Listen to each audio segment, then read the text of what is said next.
your wife did that part for you today, didn't she? And we're glad you're here, and we look forward to everything you have to share for us. Thank you again for coming. Make sure you turned on there with the... Yep, green light. He's got the green light. Am I on? Okay, wow. Make sure we get our PowerPoint connected. Good morning. I can't believe I'm here. I thought when we walked out the door this morning and her shoulder went out, wow, we're going to spend much of the morning in the ER. And we got in there and in and out, and texted Tammy and said, I think we're actually going to make it. Do you know what happened, though? I forgot that you guys are on Central. So had we left, we would have been here like an hour early. So isn't that something how the Lord provided? The last time we came right to the Kellogg's house. And so it didn't occur to me that, yeah, this isn't it, because we were already in the time zone when we came to the church the last time. So all things work together for good. Civil War, ever heard of it? American history, very important event. Let's pray as we begin. Heavenly Father, thank you for a beautiful Sabbath and for your presence with us this morning. Thank you that we're gathered here ready to hear how your providence has worked in this nation, as well as how that applies to our lives. So bless our time together this morning. With your Spirit, I pray in Jesus' name, amen. All right. So my clock is still going. It shows, so it's 9:39, right? Okay. And the worship service begins at 11, right? Okay. Then this will have to be a shorter version. So let's get where I can, maybe okay if I come down here. That way I can see the screen. So as you know, Seventh-day Adventists experience the Civil War. That is one of the great events in American history, one of the most tragic events in American history.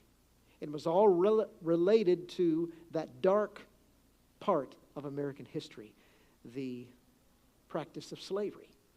That's the background to the whole thing, to the war. So let's begin with Ellen White's visions, 4 visions about the Civil War. Her first vision took place on January 12, 1861 at Parkville, Michigan. That's what I'll spend time on initially here, giving you the background to the vision and what she saw and how she forecasted the war before anybody ever believed that the nation would go into war. This is not recorded anywhere in her writings. This was recorded in the diary of J.N. Loughborough, who put it in his Adventist history book years later. That's where she described the forthcoming war as a terrible war. The next vision is what we call the Roosevelt vision on August 3, 1861 at Roosevelt, New York. And there she saw a lot of things related to the Civil War, and I'll talk about that during the worship hour, where she saw an angel come down and change the outcome of the first major battle of the Civil War. And then her third vision, January 4, 1862, took place at Battle Creek. This is a very interesting vision. I won't have time to get into this one as much, but it covers a lot of things about the war. Condemnation of one of the fasts that Lincoln called, because it was at a time when the slaves that were escaping across the line were still repulsed, and the way the war was conducted, the pro-slavery sympathy in the Union Army. She dealt with those things head on in that vision. And then in these 3 visions she published in testimonies. Testimony number 7. Originally the testimonies came out one at a time, one and so forth, but they're then put into the 9 volumes. So in volume 1, page 253 to 268, you have the result of these 3 visions. And then her 4th and final document on the Civil War is a vision from November 5, 1862 at Battle Creek, Michigan. This was entitled The Rebellion, and you'll find that in Testimonies, volume 1, page 355 to 368. 30 pages. You put all these together, it's about 30 pages. In those 30 pages, Ellen White covered every major issue related to the war. Now, some of you may know or may not know that I've written a book on this. That's why I'm here. on this subject, A Nation in God's Hands, Ellen White and the Civil War. 460 pages. Commentary on 30 pages. Took me years to study and write this book. In fact, interestingly, it took me 4 years, which is as long as it took to fight the Civil War. But I researched everything about the Civil War. I knew only general knowledge about it prior to that. But I had specialized in Ellen White, and so I began to just immerse myself in the world of the Civil War for 4 years. And what an exciting adventure it is. In fact, this is the first time I've spoken on it in quite a while. But in those 30 pages, she covers every major issue related to the Civil War. When I finished with all the research and the writing, it just blew me away how much she was able to discuss in those 30 pages. She was giving her people, our pioneers, information that encouraged them and inspired them and helped them during the nation's great crisis. Because this was a crisis. It was affecting every American, North and South. One of the great crises of American history, or crises, I should say, was the Civil War. And so I cover all of that from A to Z in the book. And obviously today I'm just going to scratch the surface and give you some of the main issues. So let's begin with Parkville, Michigan vision. Allow me to get my phone here so I can see my time. Wow, yeah, 15 minutes. We'll have to do this fast. Pardon me? We'll listen. Yeah, listen quick. That'll work. So January 12, 1861, that date, if you know anything about the Civil War, that date is significant because that is 3 months to the day before the war really began with the bombardment of Fort Sumter. That was on April 12th that the war officially began. So this is exactly 3 months to the day before the war began. So in a cold winter Michigan morning, they came together at the little Parkville church. It was a dedication of the church. Interestingly, all the leaders of the Seventh-day Adventist Church at the time were there. James White, Uriah Smith, J.N. Loughborough, of course, Ellen White. They all were there to dedicate the Parkville, Michigan church. And throughout the preliminaries, they gave various announcements. J.N. Loughborough gave the sermon. James White got up to speak. And then after he finished, Ellen got up to speak. And at that point, she went into vision. J.N. Loughborough records that experience here in his history, The Rise and Progress of Seventh-day Adventists. At the close of the discourse by Elder White, Mrs. White gave a stirring exhortation, after which she took her seat in a chair. In this position, she was taken off in vision. The house was crowded with people, and by house, they mean the little church building. The house was crowded with people, and it was indeed a solemn place. After coming out of the vision, she arose, and looking about the house, said, "There is not a person in this house who has even dreamed of the trouble that is coming upon this land." And that was true.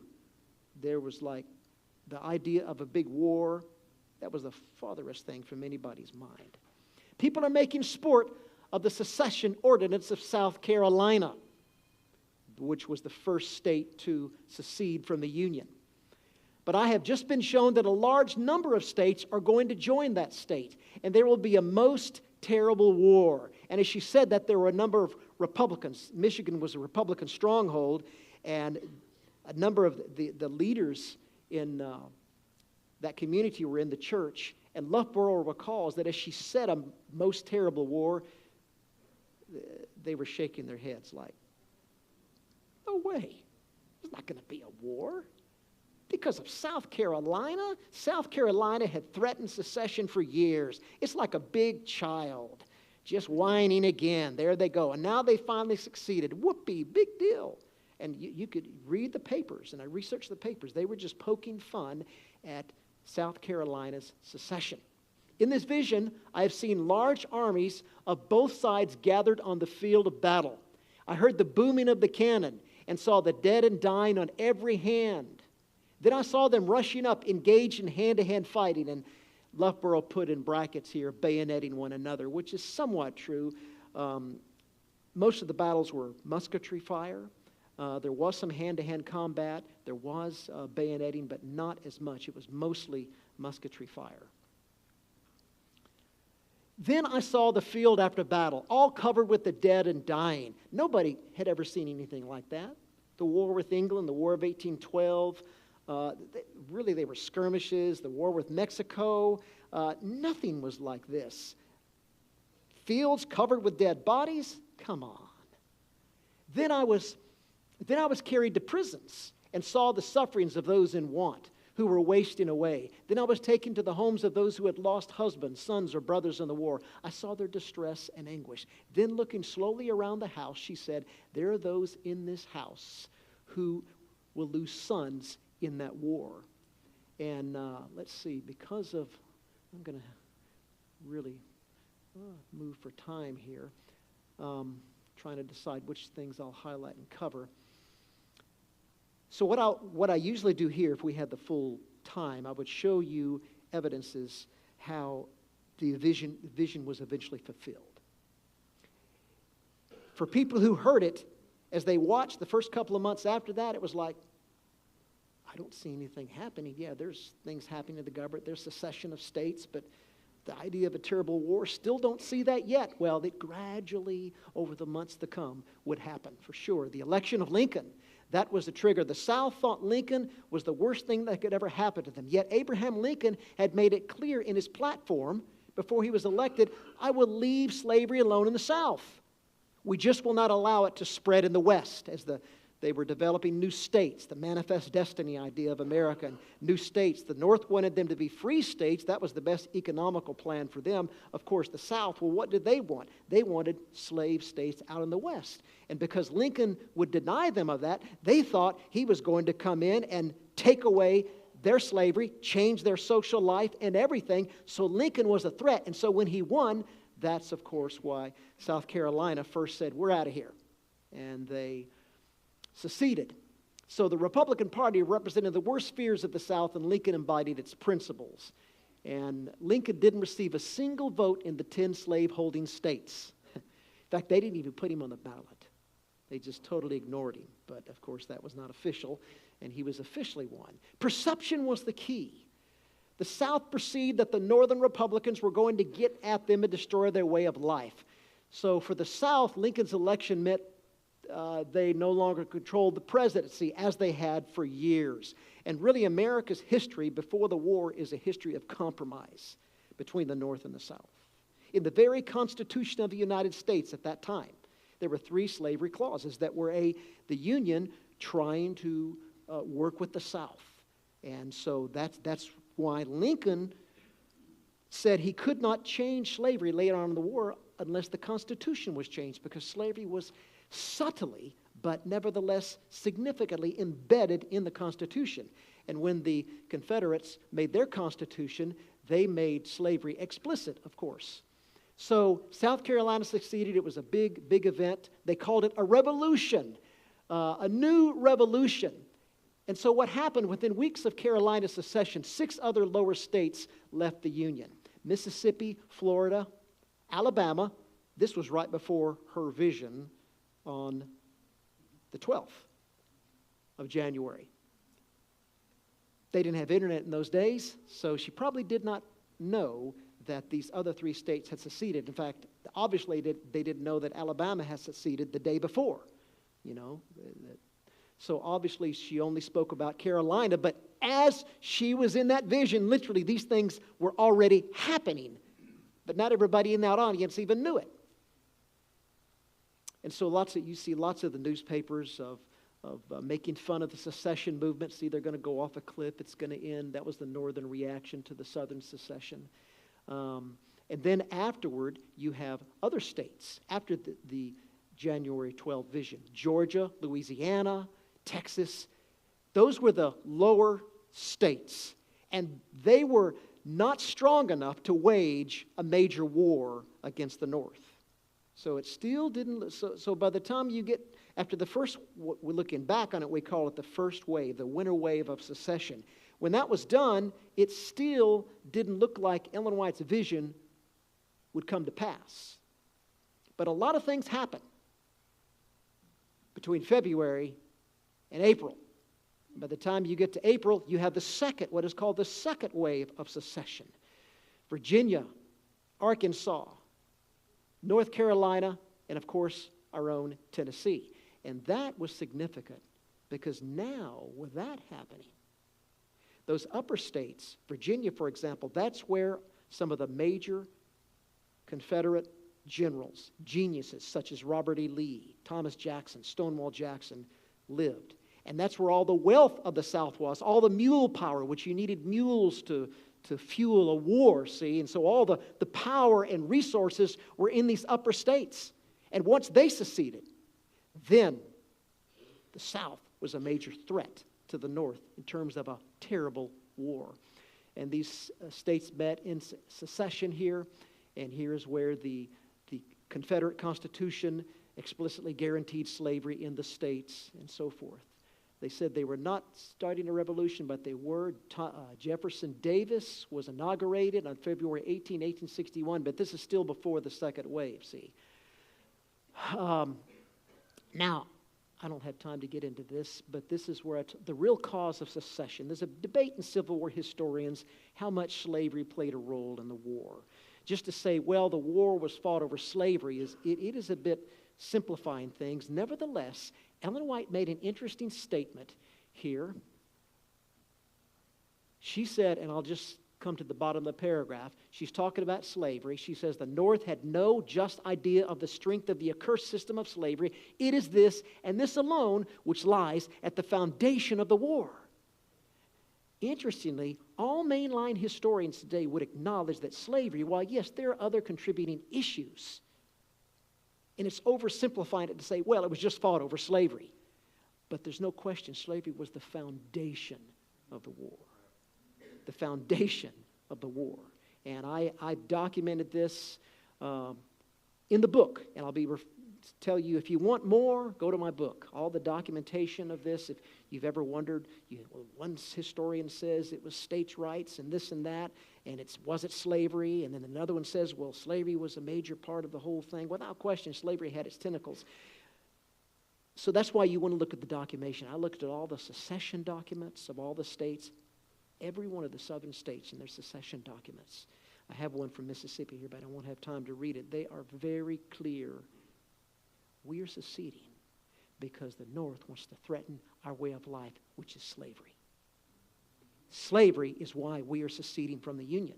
So if you go back to the primary sources, they're very clear. We're protecting slavery. The North, that's where it gets a little muddy. The North, they were protecting the Union. The fact that the southern states left the Union, see, that the Union was sacred in Lincoln's mind. And that's what,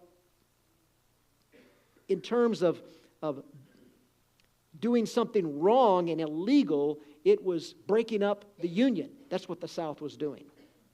And so that is why it was an issue with them. Later on, Lincoln would turn the war from a war to save the Union to a war to end slavery. So forgive me here.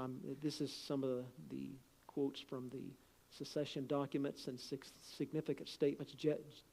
Jefferson Davis, Alexander H. Stephens, his cornerstone speech. I got to read this. This shows you the view and the attitude of the Confederacy.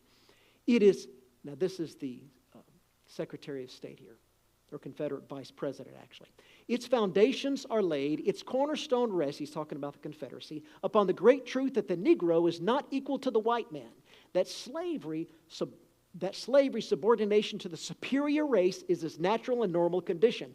This, our new government, is the first in the history of the world based upon this great physical, philosophical, and moral truth. I think we would say that's not a moral truth, but that shows you the warped mind of the South on this thing. And let me tell you, do you know who the foremost influence was in the South seceding and warring and protecting slavery? It was the clergy.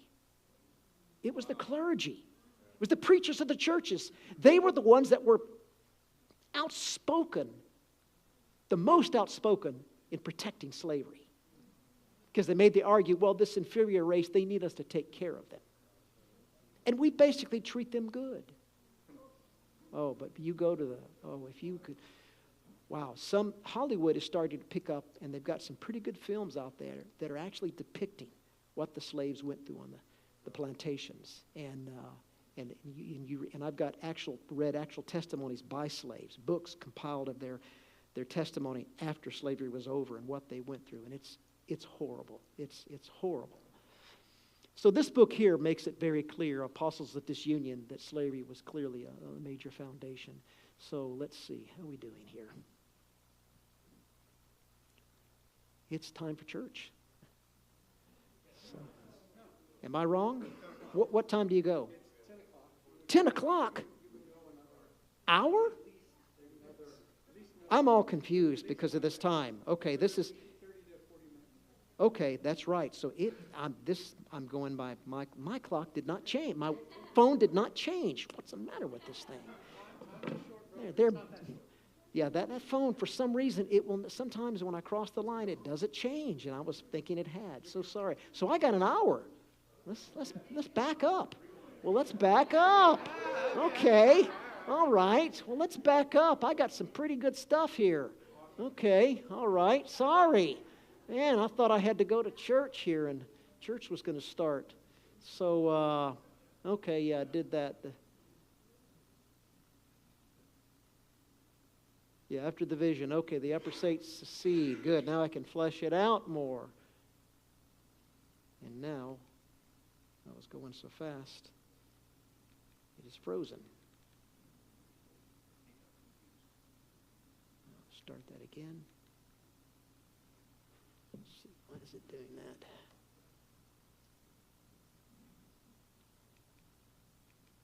Come on, work. I don't want to be stuck up here.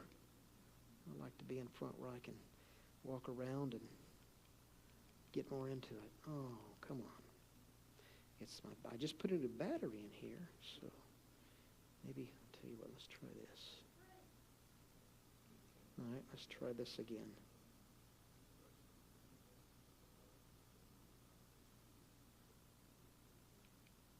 Okay, there we go. What an interesting morning this is turning out to be. So, this was as I kind of started going fast here, so I can slow down right here. The most fateful presidential election in United States history. As I mentioned, the South wouldn't even recognize Lincoln. And I already mentioned his platform. Let's go back and look at this. He was represented the worst fears for the Confederacy. In the November vote, Lincoln did not receive a single vote in the 10 slave-holding states. Perception was the key, and the South perceived. Isn't it interesting? Perception was the key back then.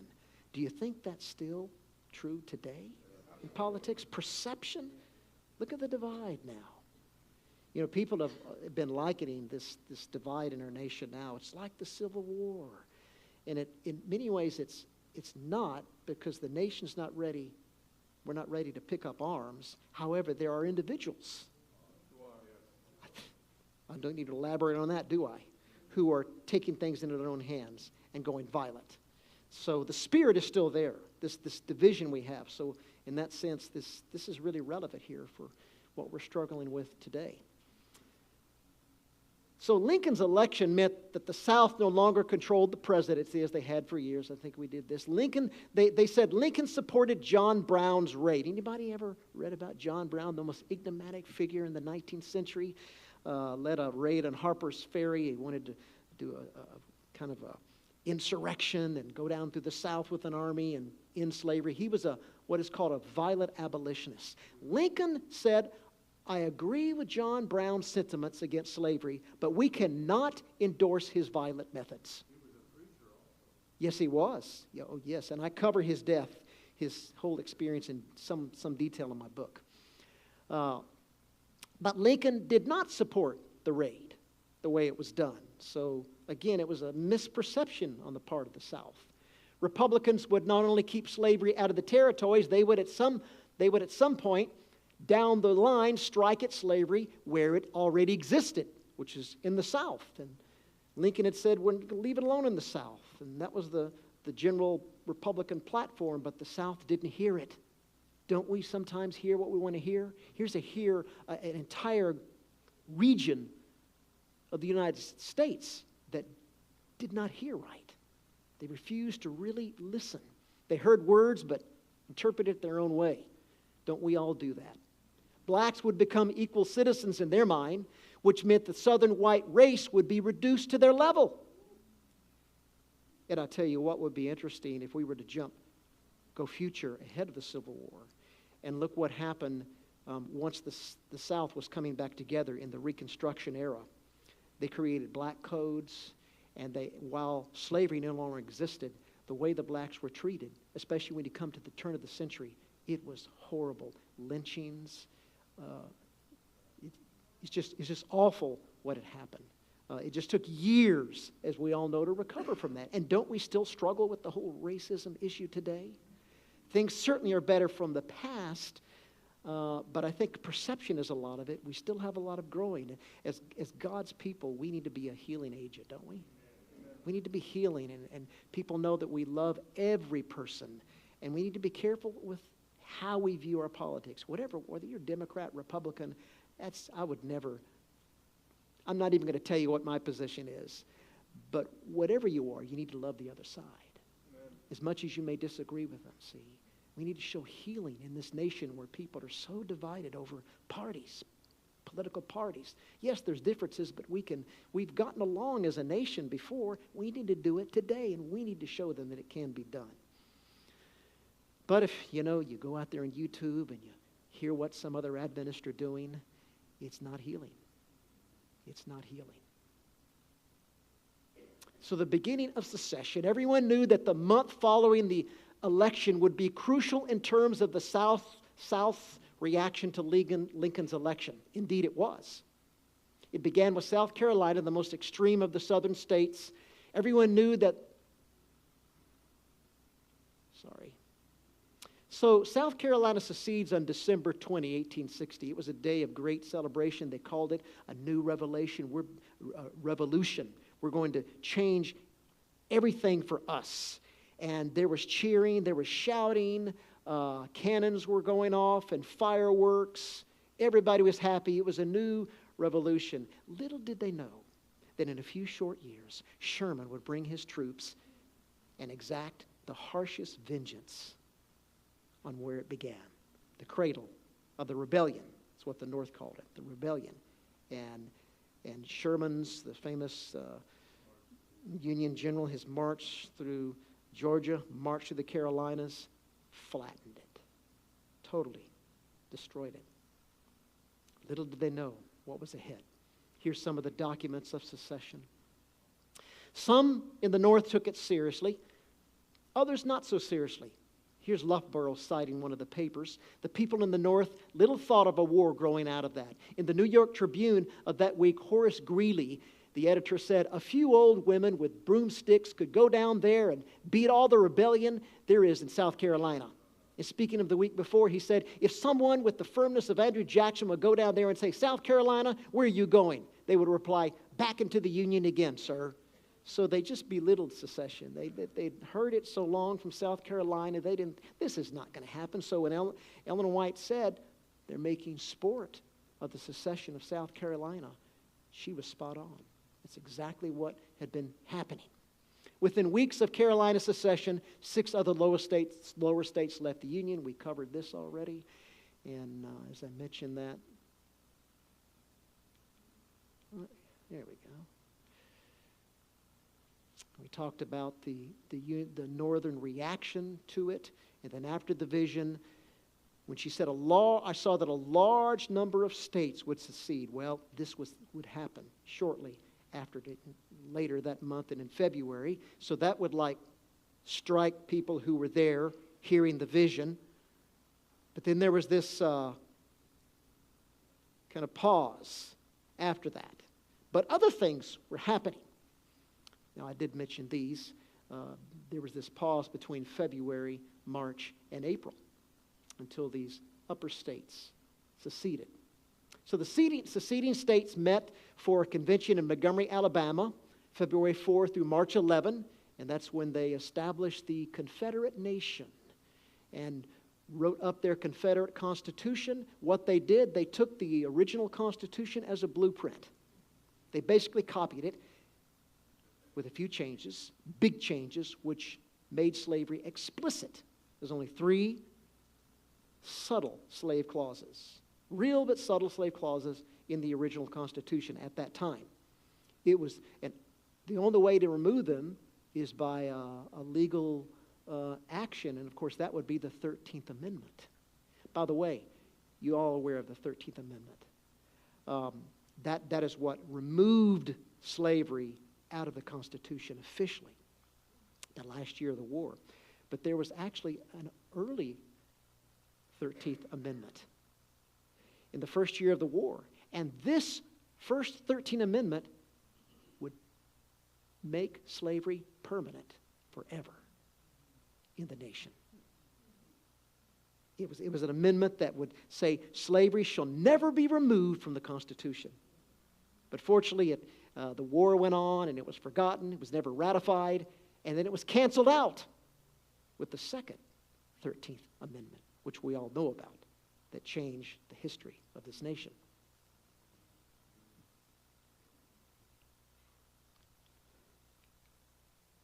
So they explicitly guaranteed slavery in the southern states. They insisted we're not engaged in a revolution, which is ridiculous. That's exactly what they were doing. Their object was to preserve their system of labor and social order, a system of labor and social order based on black slavery. Jefferson Davis was inaugurated on February 18, 1861.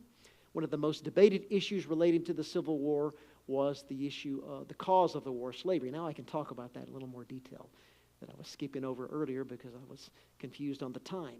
So the argument usually goes that slavery was not the cause. It was states' rights, territorial issues, economic differences, constitutional arguments, and historical political abuses. And it's true, all of these were a part of it. But slavery had its tentacles in everything. The economics was related to slavery. States' rights were the right to own slaves. So to leave out slavery is just to really miss what was really going on here. And mainline Civil War historians all acknowledge that while these points here were issues, slavery touched every one of them. It was the foundation.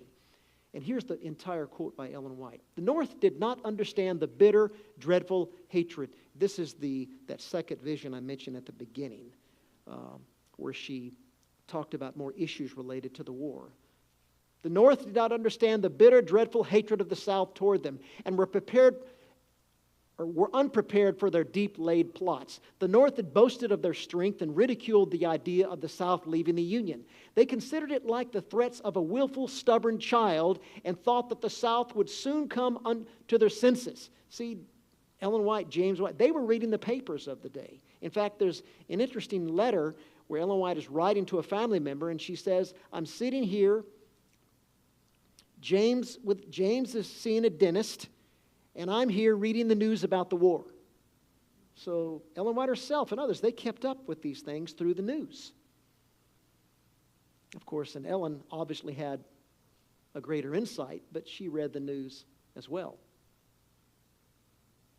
So they said the South would soon come to their senses and, becoming sick of leaving the Union, would with humble apologies return to their allegiance. The North have had no just idea of the strength of the accursed system of slavery. It is this and this alone which lies at the foundation of the war. Now here's some evidence for that. Each Southern state convention document lists slavery as a major issue in seceding. Mississippi, here's a declaration of the immediate causes which induce and justify the secession of the state of Mississippi from the federal union. Now here's what they said. In the momentous step which our state has taken of dissolving its connection with the government of which we have so long formed a part, it is but just that we should declare the prominent reasons which have induced our course. Our position is thoroughly identified with the institution of slavery.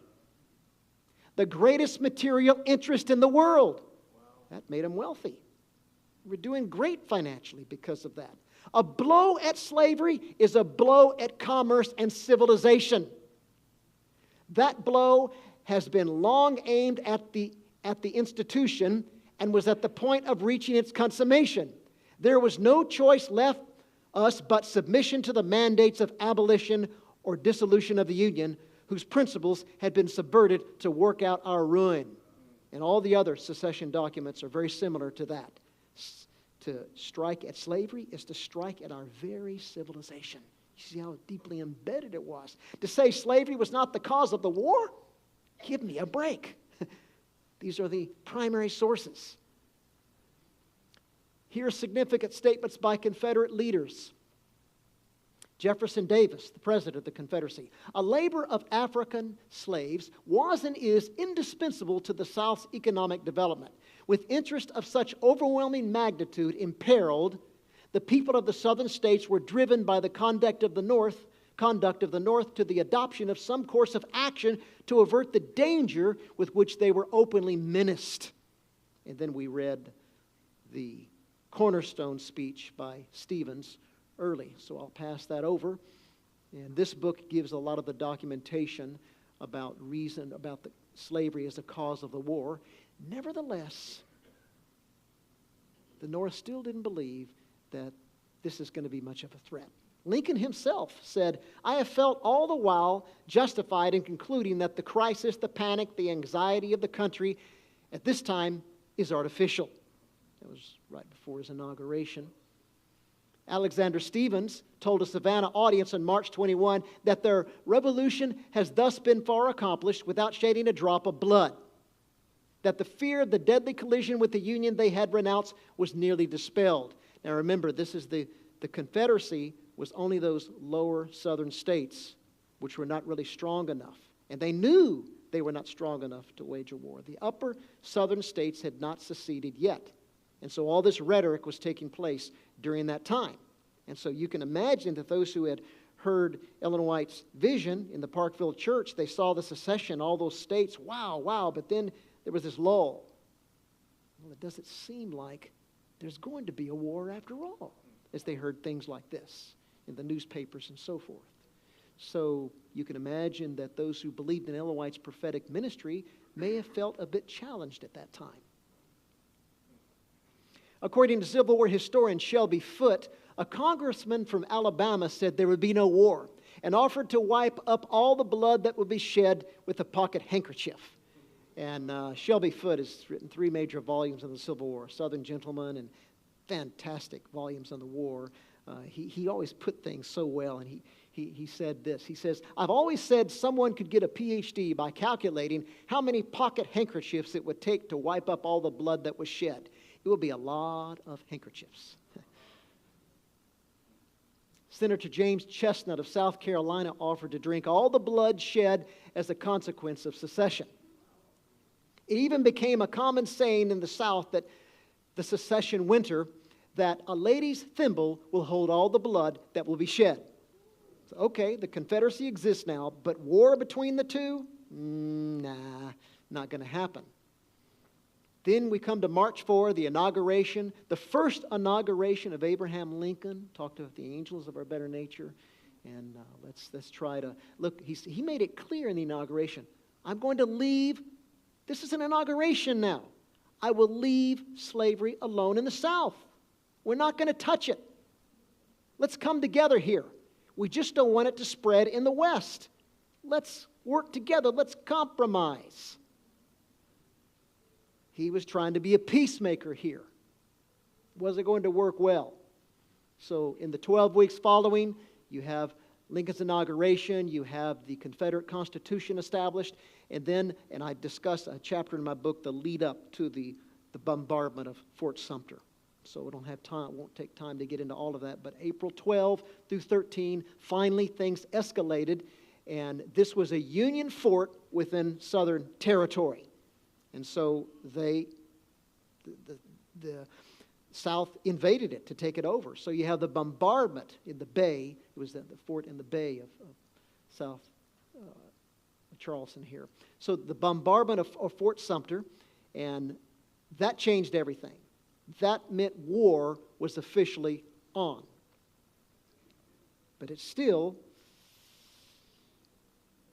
what kind of war was it going to be? Well, April 15, Lincoln calls for 75,000 volunteers. And people, you read historians about the Civil War, they talk about triggers of the Civil War.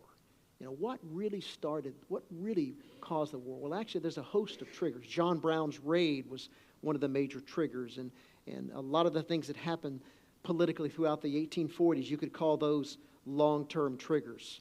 But if we talk about an immediate trigger, an event that just what really caused the war to become the terrible war that it was this right here. When Lincoln called for 170 or 75,000 volunteers. Why would that be a trigger to the war? Well, think about it. You had those upper southern states that were still part of the Union. When Lincoln called for volunteers to fight against the lower southern states, he was calling the Southerners in those upper states, still part of the Union, to fight against their brothers. They're like, you want me to go fight my brothers in the lower South? Not going to happen. No way. So that's when you have that second wave of secession of the upper states. Now I'm able to flesh out what I was covering so quickly earlier. So you see on the visual here, the lower blue states, that's the lower South that didn't have the power enough to wage war. The gray states, Arkansas, Tennessee, North Carolina, Virginia, those were the upper slave states. And then the aqua states, those are the border states that never went really one way or the other.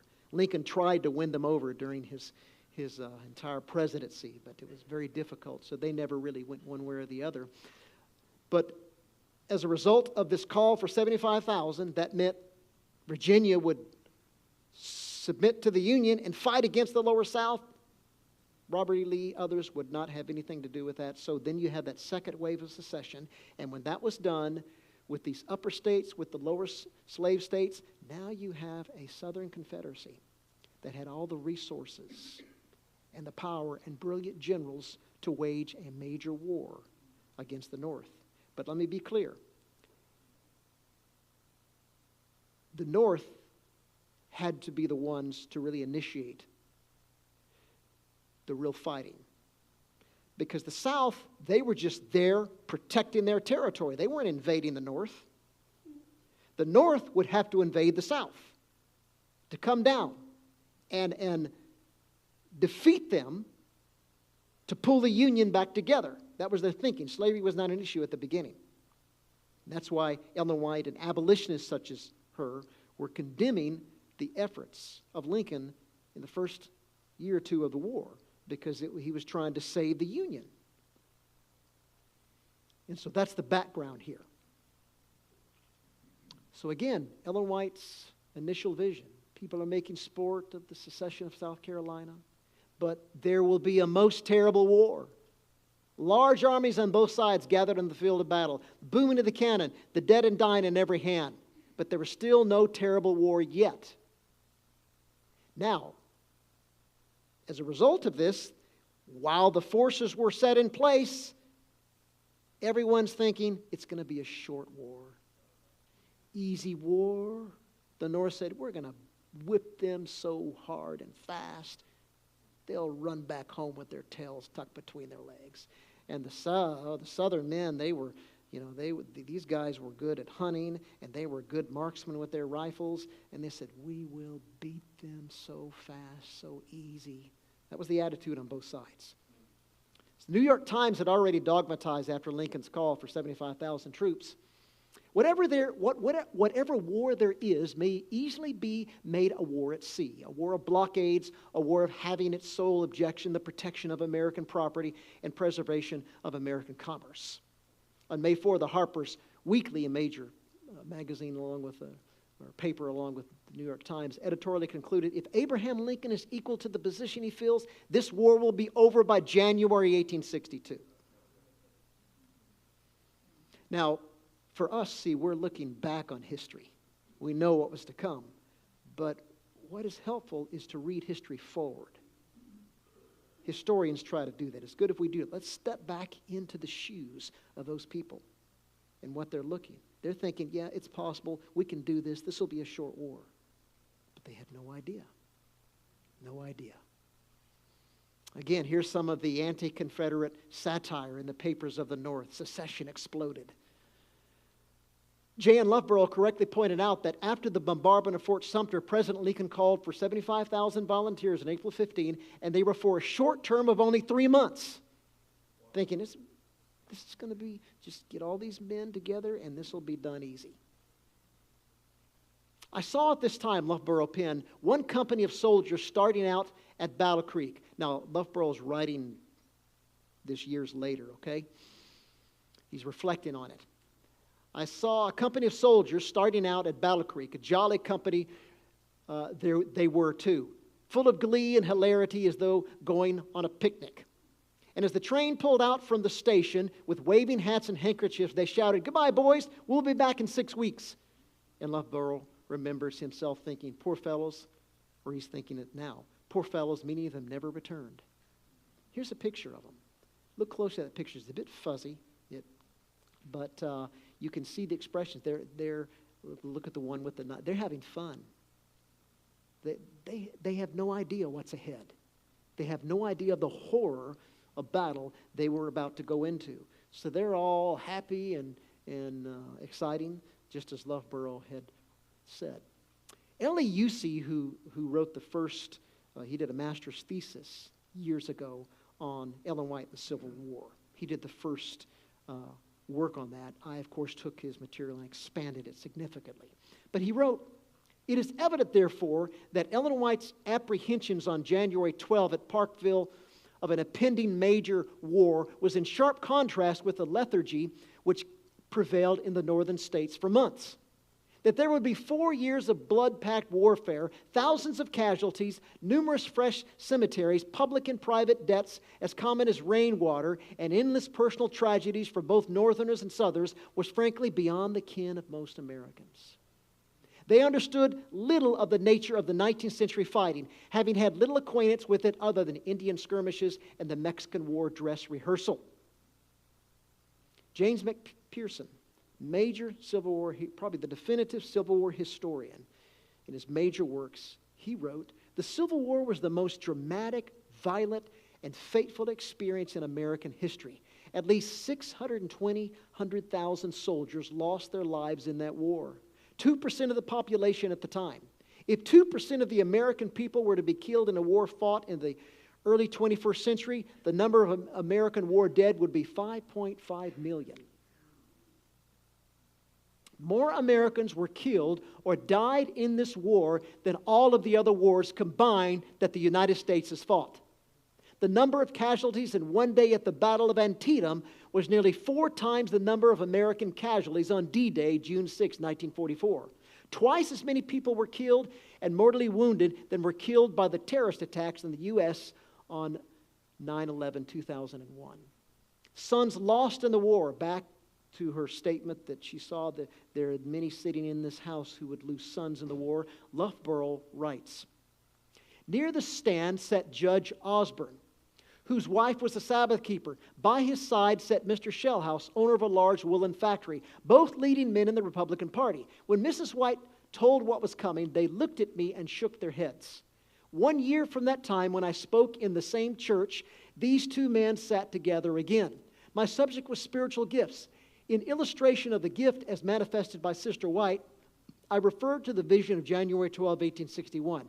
This time, these men did not shake their heads, but instead their faces were in their handkerchiefs and they were sobbing bitter tears. Alas, one had lost his only son in the war. The other had lost a son on the battlefield, and another son was in prison, in a southern prison. And if I have time, I'll talk about the southern prisons. Shall I dare say hell on earth? It's like Andersonville. Worst place in the world you want to be.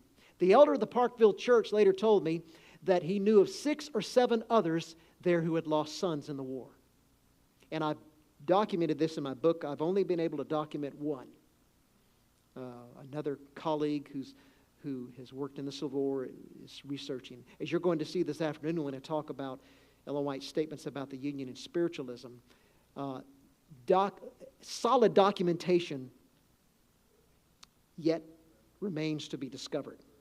But I've got lots of circumstantial evidence that I'll show you. Amos 3:7, for the Lord does nothing without revealing His secret to His servants, the prophets. Amen? That's what was happening here. God's people had special insight. The Adventists of that day had special insight into things that Ellen White told them. And it brought them courage. Their hopes were with the Union. They were Northerners. They were Yankees. And so they wanted the Union to win the war. And when all the losses occurred, they needed some source of encouragement, and they found it in Ellen White's visions. Yet she was, as we're going to see, she was straightforward. Let me clarify again on the time here. So it's 10:30. So I could go how long? When do I need to stop before church? You need to stop? 15 minutes. So I've got about 15 minutes. Okay, good. That's just about right, because I want to show you some things about slavery. All right, how horrible that was here. And if I can, I may whip through some of the battles and give you an insight how when she talked about a terrible war, what that was like. So why was this warning of the coming war given to this small group of Adventist believers? Ellen White was a prophet to the Adventists, not to the nation. What she said would have been interesting if it were published in a paper. But she had no desire to do that. That was not her goal. She wanted to just prepare her people for the coming of Jesus. And she viewed the Civil War through the lens of the cosmic conflict. When I was here last time, I talked about that, the cosmic conflict worldview. The cosmic conflict worldview and the second coming of Jesus. And all of these events were signs of the Lord's near coming. That's what she was interested in, not becoming a celebrity by her prophecies at all. Who was present at this meeting in Parkville? Well, all the leaders here. You see Loughborough, Wagner, White, Byington, who would be the first General Conference president. They were all there. And many others were invited as well. Key leaders of the developing Seventh-day Adventist Church were present. The Civil War would impact every American and cause hardship, even in the North. They were a growing church and needed to know what was ahead in order to brace themselves and the work for the war. The vision was not for the nation, it was for the Adventist people. God was showing His mercy to His people, and it brought them encouragement. And then when I share with you some of the other, when I get to the worship service presentation and the Battle of Manassas, where she saw an angel come down, that angel was quite significant. And I'll tell you about that when we get there. So in August 3, let's go back now. Let's go further to the August 3 Roosevelt vision. Here's what she said. This is right at the outset of the war, okay? The war had taken place. It had commenced. It was already becoming a terrible war. She said this. She declared, this is her Jeremiad. You find a lot of Jeremiads in American history. And a Jeremiad is based on the prophet Jeremiah. Jeremiah condemned his people for a lack of justice. He called for justice. He called for repentance. He called for obedience to God. A Jeremiad in American history is calling out an injustice. And so Ellen White had a number of Jeremiads, okay? And here's one. God is punishing the nation for the high crime of slavery. High crime of slavery. What an interesting, appropriate term. He will punish the South for the sin of slavery and the North for so long suffering its overreaching and overbearing influence. God is punishing this nation for the high crime of slavery. That picture is so symbolic of the horror those poor slaves went through. Poor human beings made in the image of God, reduced to beast. And let me tell you, if you compare American slavery, it's called the peculiar institution. Other nations had slavery. Britain had gotten rid of it by the time of the Civil War, and others. Brazil and so forth, but none of them practiced slavery with the cruelty that the southern states did. That's why it's called a peculiar institution, because it was peculiar in the world. Frederick Douglass, who would escape slave, who had become the most famous black abolitionist in 19th century America, in his autobiography, which I recommend you read, if you want to get a taste of the horrors of slavery, Douglass says it better than anybody. He was a gifted thinker and writer. He provided a vivid depiction of the horrors of slavery in the South among professed Christian slaveholders. And I'm going to share this with you. It's not pleasant, but I want us to feel the weight of this as we go through the war today. And we look at God's hand in it and what it was about, why it was fought. He said, I assert most unhesitatingly that the religion in the South is a mere covering for the most horrid crimes, a justifier of the most appalling barbarity, a sanctifier of the most hateful frauds, and a dark shelter under which the darkest, foulest, grossest, and most infernal deeds of slaveholders find the strongest protection. He then asserted that were I to be again reduced to the chains of slavery, next to that enslavement, I would regard being the slave of a religious master the greatest calamity that could befall me. For of all slaveholders with whom I have ever met, religious slaveholders are the worst. I have found them to be the meanest and basest, the most cruel, cowardly of all others. Then he tells the story of the Reverend Rigby Hopkins, a minister of the Reformed Methodist Church who whipped his slave for the smallest offenses. This Mr. Hopkins could always find some excuse for whipping a slave. It would astonish one unaccustomed to the slaveholding life to see with what wonderful ease a slaveholder can find things of which to make occasion to whip a slave. A mere look, word, or motion, a mistake, accident, or what of power are all matters for which a slave may be whipped at any time. The Reverend Mr. Hopkins could always find some excuse to justify the use of the lash and was feared by slaves everywhere. One of the books in my library is called Bullwhip Days, and it's pulled testimonies of slaves after slavery was over, after the war, and they told their story, and they describe it, bullwhip days, beating after beating after beating. Maybe you've read the book or seen the movie 12 Years a Slave. That's a very powerful film, not pleasant to watch, but true. It's true. It's based on a real testimony, eyewitness testimony, one who experienced a free black man who was kidnapped and taken back, and he was experienced slavery for 12 years, and then his master came and got him from the north, and he experienced freedom again, and then wrote about it. It just shows you precisely what he's describing here. And yet there was not a man anywhere around who made higher professions of religion or was more active in revivals, more attentive to the class, love feast, prayer, and preaching meetings, or more devotional in his family, that prayed earlier, later, louder, longer than this same reverend slave driver, Rigby Hopkins. So you can see some profound cognitive dissonance in these guys. They beat their slaves more than they beat mean animals. The North was guilty as well because it compromised with slavery and practiced racism. Douglass stated it pointedly during his first speech in the fall of 1841 when he was a freedman living in the North, and I've got several volumes of his speeches.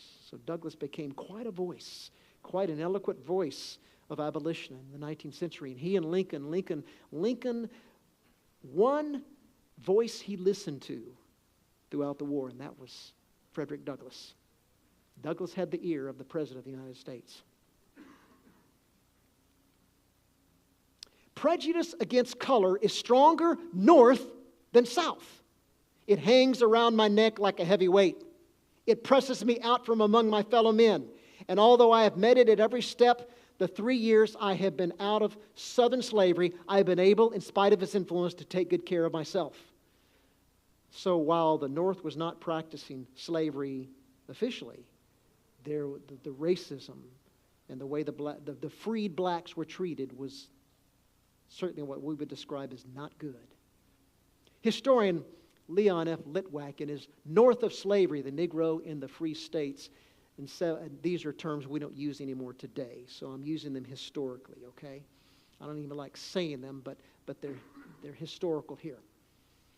The Negro in the Free States, 1790 to 1860, provides a vivid description how the white northern churches expressed their belief in the inferiority of their black parishioners. In white society, the church possessed great social as well as spiritual importance. To preserve proper decorum, church officials assigned an inconspicuous position to their colored parishioners. When attending services, Negroes found themselves segregated either to an African corner, I even hate to say this, but it's historical, nigger pew, seats marked BM, black members, or a loft in blank haven, okay? The Sabbath schools also provided separate quarters for Negro and white children. Religious bodies which offered the Lord's Supper generally compelled Negroes to wait until the whites had partaken of the bread and wine. Who would have believed it? A French traveler traveling through the South, he said, or to the North rather, ranks in privilege in Christian churches. Ellen White had some things to say about this. In one of her most powerful Jeremiads, in her first rendition of the Great Controversy, she talks about slavery in the South. She talks about the situation in the North. She said of such professed Christians, Ellen White wrote, their profession, their prayers, their exhortations are an abomination in the sight of God. Some critics have said, look at Ellen White condemning other churches. See how she... Do you know the context of those statements? She's talking about racism in white churches. God doesn't hear their prayers. That's spot on. In 1858, and this is what I was talking about, this is Spiritual Gifts, Volume 1, where it's a whole coverage of the cosmic conflict, and she has a whole section about slavery in the South. She sees that a part of this cosmic conflict and Satan's rebellion against God. The rebellion of the South is like Satan's rebellion in heaven. That's the imagery that she uses. God's anger will not cease until he has caused the land of light to drink the dregs of the cup of his fury, and until he has rewarded unto Babylon double. She's using language from Revelation here. Reward her even as she rewarded you. Double unto her, double according to her works. In the cup which she has filled, fill her to double. In other words, she is predicting a drastic, cataclysmic event for America. This is before the war began. All right, this is several years, 1858, at the end of the decade, which was so tumultuous. She's predicting a great war already here. This is before the Parksville vision, several years before that. But because of what she had seen about slavery in the South and racism in the North, God was going to punish the entire nation because of that. I see a flashing green light that says, time's up. And fortunately, this is a good place to end. I was going to go and talk about her, which I won't have time to do today. I'll cover it in 10 seconds. She gives another, in a year later, she took the Parkville vision and recast it to the context of early 1862. And she talked about greater distress coming and the bodies on the battlefield. I'll just give you one example, which I have a quote up here, but I'll just summarize it for you. Ulysses Grant at the Battle of Shiloh. The day after the battle, he went to one of the fields where Confederates had charged. And he said that the field was so full of bodies that you could walk across the field stepping on bodies and never touch the ground. Wow. That was typical. That would be typical in these major battles. And see, this right here was given just about a month or so before the Battle of Shiloh. We'll talk about Manassas here in a little bit. But Manassas was the first major battle, and everybody thought, this is horrible. They had no idea. Shiloh was like much larger than that. That's where her prediction about a most terrible war and massive death, massive loss of life, that's where it kicked in. And from Shiloh on, the battles were huge with phenomenal losses. So this is more than just saying Ellen White's predictions were right. Okay? That's true. But this is more than just that. The spiritual insight this will speak to us. How God intervened in this war. He intervenes today in this nation and in our lives. Let's pray. Father, thank you for being with us this morning. As we engage in the second service, we pray for your Spirit to guide us and bless our time together. And as we look at this history,